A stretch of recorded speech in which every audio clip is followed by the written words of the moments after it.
This is Carolina Haints.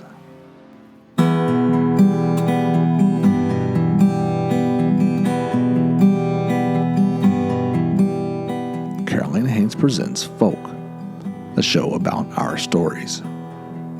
I'm your host, Dan Sellers. The legend of the Cymbees in South Carolina started as an African folk tradition.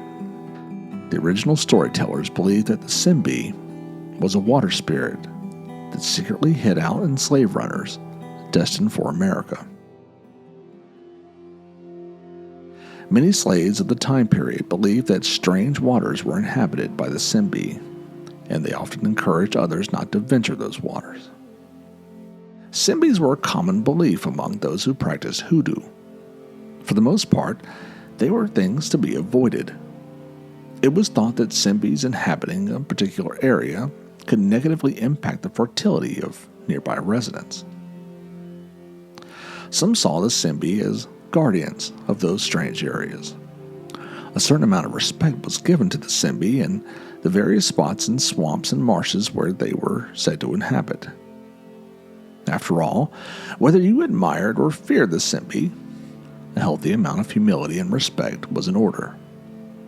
Many slaves believed the Cymbee could be found not just in the wetlands, but in the rivers and even natural springs and fountains.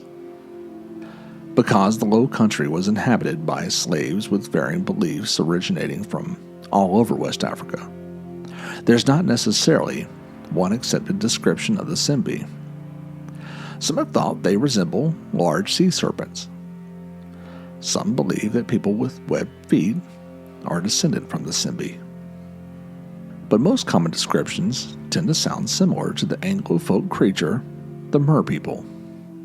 Yes, it's hard to say as a lay observer where the mermaid ends and the Cymbee begins, but like many such cryptids, it perhaps has a lot to do with intention. As a matter of fact, I think the term cryptid is perhaps an oversimplification. After all, Cymbees are believed to be godlike beings, or spirits, figures of an old mythology. I could only imagine for the millions in bondage, finding ways to connect things to home were an essential survival mechanism. Not survival of the person, but of the culture.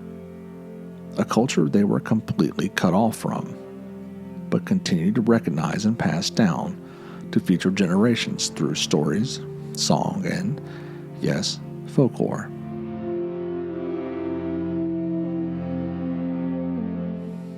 The Gullah Geechee people have a children's folktale called Suki and the Mermaid, about a little girl in St. Helena Island who befriends a mermaid called Mama Joe.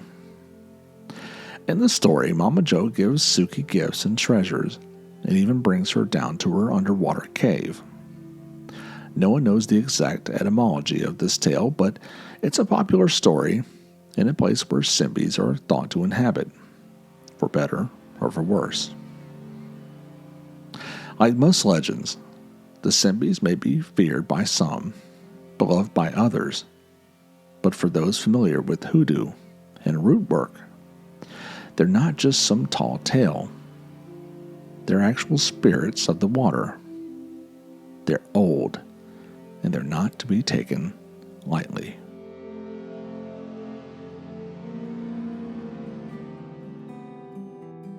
This episode was brought to you by Wreak Havoc Productions and Carolina Haints Incorporated, a nonprofit organization dedicated to promoting folklore storytelling throughout the Carolinas. You can find everything we're up to, including the Carolina Haints book, podcast episodes, and speaking engagements at our website, carolinahaints.com. We'll be back next week with a new episode. Tune in then to keep the tradition of oral storytelling alive.